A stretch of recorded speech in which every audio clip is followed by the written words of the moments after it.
Hello students. मैं Mahendra Kumar Verma, lecturer civil engineering, government RC Khetan polytechnic college Jaipur से आपका स्वागत करता हूं। हम इंजीनियरिंग सिस्मोलॉजी चैप्टर का पार्ट 5 पढ़ेंगे। उसी को जो हमने लास्ट क्लास पढ़ा था उसको आगे कंटिन्यू करेंगे। तो आज हम पढ़ेंगे सीस्मोग्राफ।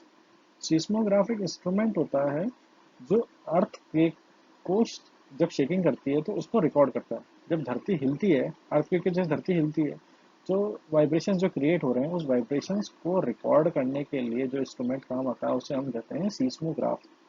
ठीक है, दो अलग अलग वर्ड्स हैं, एक सीस्मोग्राफ, एक सीस्मोग्राम।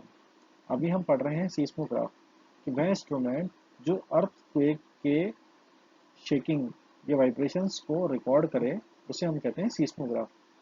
सीस्मोग्राफ के बेसिकली तीन पार्ट्स होते हैं। पहला होता है सेंसर, दूसरा होता है रिकॉर्डर और तीसरा होता है टाइमर। ठीक है, सेंसर क्या काम करता है? सेंस करने के, वाइब्रेशन को डिटेक्ट करने के। ठीक है, सेंस और डिटेक्ट वाइब्रेशन। ठीक है, सेंसर ये काम करता है। और इसके पार्ट्स कौन कौन से होते हैं? पेंडुलम मास, स्ट्रिंग, मैग्नेट और सपोर्ट। ठीक है, ये चार पार्ट होते हैं। पहला पेंडुलम मास होता है, दूसरा स्ट्रिंग होती है, तीसरा मैग्नेट होता है और चौथा होता है सपोर्ट जिससे वो लटका होता है।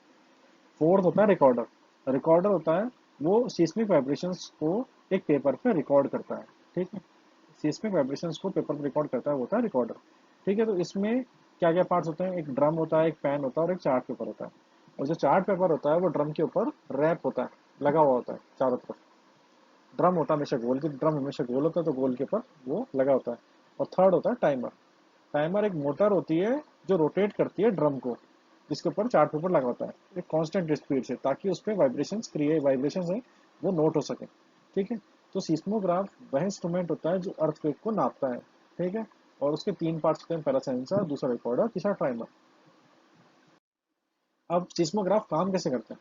ठीक है, सीस्मोग्राफ में कुछ नहीं, बेसिक, बहुत ही बेसिक चीज है कि एक पेंडुलम होता है, सिंपल पेंडुलम, जो एक स्ट्रिंग और एक मास उसके द्वारा लटकता रहता है। ठीक है, फ्रीली लटका होता है। और उसके चारों तरफ एक मैग्नेट है वो लगाई दी जाती है। ठीक है, ताकि जो ऑस्किलेशंस हो उसको कम कर दें। ठीक है, डैम्प कर दें। ठीक है, उसके बाद में नेक्स्ट पॉइंट होता है पैन। पैन उसकी जो अटैच होता है पेंडुलम की टिप पे। ठीक है, जो मूवमेंट को मार्क करता है किसके ऊपर? चार्ट पेपर के ऊपर। और चार्ट पेपर कहाँ लगा होता है? ड्रम के ऊपर। ठीक है, तो ड्रम के ऊपर चार्ट पेपर लगा हुआ है, चार्ट पेपर को के ऊपर जो मूवमेंट है या ऑस्किलेशन है उसको मार्क करने के लिए पेंडुलम के नीचे पेन लगा हुआ है। जो पेंडुलम जैसे जैसे हिलेगा वैसे वैसे पेन के ऊपर मार्किंग आती जाएगी पेन से। ठीक है, तो जैसे ही अर्थक्वेक आएगा तो वाइब्रेशंस क्रिएट होती है। वाइब्रेशंस क्रिएट होने से पेंडुलम वाइब्रेट करेगा, पेंडुलम वाइब्रेट करेगा तो पेन की हेल्प से ग्राफ पेपर के ऊपर रिकॉर्डिंग आ जाएगी। क्योंकि जो अर्थक्वेक होता है, अर्थक्वेक मोशन होता है वो टू डायमेंशनल होता है, इसलिए जो ऐसा इंस्ट्रूमेंट होता है वो एक ही टाइम पे दो जगह दो चाहिए होते हैं, एक हॉरिजॉन्टल कंपोनेंट के लिए और एक वर्टिकल कंपोनेंट के लिए। ठीक है, तो सीस्मोग्राफ है वो ओनली जो माइल्ड और जो वीक वाइब्रेशंस है बस उसी को ही रिकॉर्ड कर सकता है। ये हाई इंटेंसिटी के वाइब्रेशंस को क्रिएट नहीं कर रिकॉर्ड कर पाता। तो हाई इंटेंसिटी अर्थक्वेक्स को रिकॉर्ड करने के लिए हमारे पास स्पेशल इंस्ट्रूमेंट्स होते हैं जिसे हम कहते हैं एक्सेलोग्राफ। एक्सेलोग्राफ बोलते हैं, वो हाई इंटेंसिटी अर्थक्वेक्स को नापने के काम आता है। ये इस तरह की सिचुएशन संरचना होती है हमारी सीस्मोग्राफ की। ये एक स्प्रिंग लगी हुई है, ये हमारा वेट है, वेट के नीचे पेन लगा हुआ है, रोटेटिंग ड्रम है और इस ड्रम के ऊपर ही ग्राफ पेपर लगा हुआ है। तो जैसे हॉरिजॉन्टल मूवमेंट होगा, जो मूवमेंट होगा तो इसके ऊपर वाइब्रेशंस ये आ रही है। अब पहले हमने पढ़ा था सीस्मोग्राफ, अब पढ़ रहे हैं हम सीस्मोग्राम। जो अर्थक्वेक का जो रिकॉर्ड होता है उसे हम कहते हैं सीस्मोग्राम। ठीक है, record of an earthquake is called as seismogram. ठीक है, सीस्मोग्राम में क्या होता है कि अर्थक्वेक वेव्स को रिकॉर्ड किया जाता है किस ऑर्डर में? जिस ऑर्डर में वो रिकॉर्डिंग स्टेशन पे पहुंच रही होती है। जैसे कि हमें पता है कि पी वेव सबसे फास्टेस्ट होती है, वो सबसे पहले पहुंचती है और सबसे पहले रिकॉर्ड की जाती है। उसके बाद में एस वेव आती है, फिर एल वेव और फिर रिले वेव। इस तरह से चार एक ऑर्डर है कि सबसे पहले हमारी प्राइमरी वेव आएगी, फिर सेकेंडरी वेव। ठीक है, पी वेव फिर एस वेव। सीस्मोग्राम का हेल्प क्या है? सीस्मोग्राम क्या काम आता है? यूजेस। तो पहले सबसे पहले कहता है सीस्मोग्राम की हेल्प से हम अर्थक्वेक का एपिसेंटर पता कर लेते हैं कि एपिसेंटर कहाँ पर है। ठीक है, तो सीस्मोग्राम से सबसे बड़ी बात आ गया कि वो एपिसेंटर के पता करने के काम आता है। दूसरा पॉइंट है कि सीस्मोग्राम की हेल्प से हम कुछ सीस्मिक पैरामीटर्स प्राप्त कर लेते हैं जो आगे स्ट्रक्चर को डिजाइन करने में और सीस्मिक जोन्स को आइडेंटिफाई करने के काम आते हैं। ठीक है। थर्ड पॉइंट है कि जो सीस्मोग्राम है, ये जो सीस्मिक वेव है इसकी स्टडी है करने में, हेल्प में, उसके नेचर में, उसका कैसे मूवमेंट हो रहा है, उस सब को सीवियरिटी, अर्थक्वेक की सीवियरिटी कितनी है, कितना टाइम में आया उसका, उस सब को सीस्मोग्राम की हेल्प से हम पता कर लेते हैं। अब है अगला पॉइंट है अर्थक्वेक की साइज।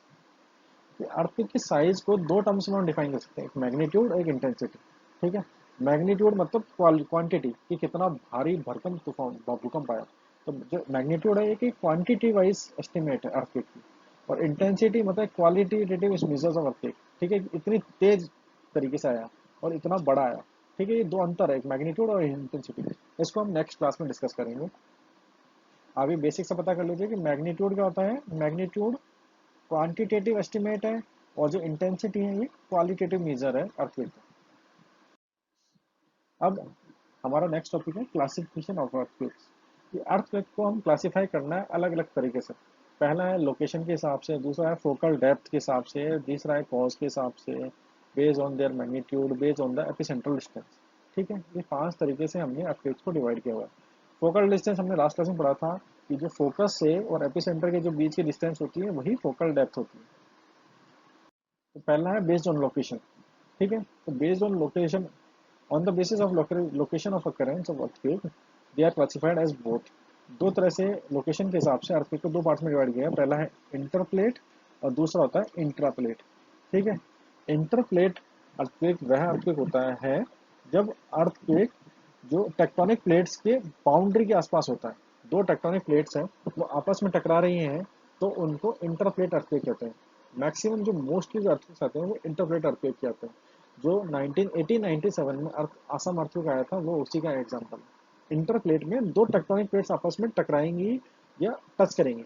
ठीक है। जो सेकंड अर्थक्वेक होता है वो होता है इंट्राप्लेट अर्थक्वेक। ये अर्थक्वेक तब होता है कि प्लेट इटसेल्फ, जो प्लेट होता है टेक्टोनिक प्लेट, वो इटसेल्फ उसमें उसकी प्लेट बाउंड्री में ही कुछ हो जाता है। ठीक है, तो वो होता है इंट्राप्लेट। ये इंट्राप्लेट अर्थक्वेक होता क्यों है, क्योंकि जो प्लेट के अंदर जो फॉल्ट्स होते हैं उसकी वजह से ये इंट्राप्लेट अर्थक्वेक आता है। जो 1993 में लातूर का अर्थक्वेक आया था, जो भुज गुजरात में अर्थक्वेक आया था, वो इंट्राप्लेट अर्थक्वेक। ठीक है, जिसमें दूसरी प्लेट से टकराते नहीं है, प्लेट के अंदर ही फॉल्ट की वजह से वो अर्थक्वेक आ जाता है।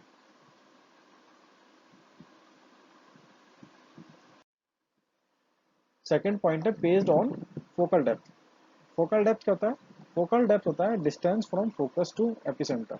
मतलब हाइपोसेंटर से एपिसेंटर के बीच की डिस्टेंस होती है फोकल डेप्थ। हमने लास्ट क्लास में बताया था, मैंने डायग्राम से बताया हुआ है, आप लास्ट क्लास वापस देखिएगा।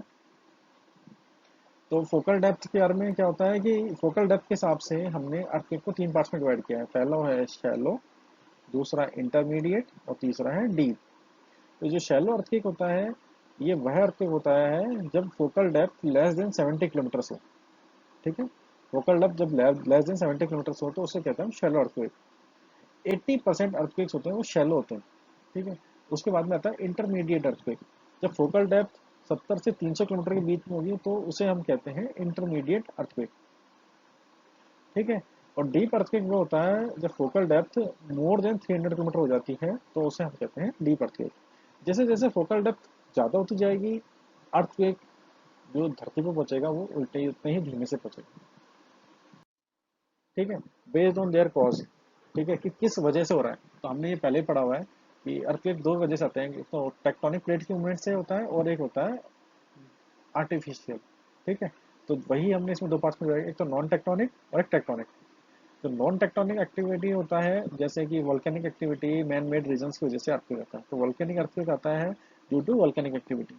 ठीक है, उसी तरह से आर्टिफिशियल अर्थक्वेक आता है न्यूक्लियर टेस्ट करने से, माइंस ब्लास्ट करने से, लैंडस्लाइड करने से। ये सब हमने पहले ही वापस पढ़ा हुआ है, ये हम वापस वही डिस्कस कर रहे हैं। आप विस्तार से उस टॉपिक में वापस पढ़ सकते हैं इसे। ठीक है, सेकंड पॉइंट है टेक्टोनिक अर्थक्वेक। टेक्टोनिक अर्थक्वेक का जो ओरिजिन पॉइंट होता है वो टेक्टोनिक प्लेट्स की होती हैं। ठीक है, ये टेक्टोनिक प्लेट्स की मूवमेंट की हेल्प से वजह से या sudden slip in the fault of tectonic plate होता है। इन दो, या तो टेक्टोनिक प्लेट में कोई फॉल्ट आ गया उस वजह से, या टेक्टोनिक प्लेट्स की मूवमेंट की वजह से टेक्टोनिक अर्थक्वेक्स आते हैं। अब नेक्स्ट पॉइंट है based on magnitude, Richter magnitude. ठीक है, इसमें है सबसे बड़ा है ग्रेट अर्थक्वेक, ठीक है, टाइप में है ग्रेट अर्थक्वेक। मैग्नीट्यूड कितना है, 8 और मोर, तो हम उसे बोलेंगे ग्रेट अर्थक्वेक। अगर मैग्नीट्यूड 7 से 7.5 से 7.9, ये एक स्केल होता है, रिक्टर स्केल, रिक्टर मैग्नीट्यूड, ठीक है, ये हम कल क्लास में वापस पढ़ेंगे। तो इस मैग्नीट्यूड के बेसिस पे अर्थक्वेक को डिवाइड किया गया है कि अगर मैग्नीट्यूड इतने से इतना हुआ, 8 से ज़्यादा हुआ तो हम उसे बोलेंगे ग्रेट, 7 से 7.9 हुआ तो मेजर, 6 से 6.9 तो स्ट्रॉन्ग, 5 से 5.9 तो मॉडरेट, 4 से 4.9 तो लाइट, 3 से 3.9 तो माइनर, और लेस देन 3 होता तो माइक्रो अर्थक्वेक। तो इस तरह से हमने इनको अलग अलग डिवाइड किया है रिक्टर मैग्नीट्यूड के स्केल पे। फिर है बेस्ड ऑन एपिसेंट्रल डिस्टेंस, एपिसेंटर की डिस्टेंस पे, ठीक है, अगर अफेक्टेड एरिया, एपिसेंटर डिस्टेंस कौन सी होती है कि जो अपना पॉइंट ऑफ इंटरेस्ट है उससे और एपिसेंटर के बीच की दूरी, पॉइंट ऑफ इंटरेस्ट से एपिसेंटर के बीच की दूरी होती है एपिसेंट्रल डिस्टेंस, ठीक है। अगर affected area less than 1 degree of epicentre है तो उसे कहते हैं हम लोकल अर्थक्वेक। अगर 1 डिग्री से 10 डिग्री के बीच में अफेक्टेड एरिया है तो वह है रीजनल अर्थक्वेक। और अगर affected area greater than 10 degree of epicentre है तो उसे हम बोलेंगे टेलीस्कोपिक अर्थक्वेक।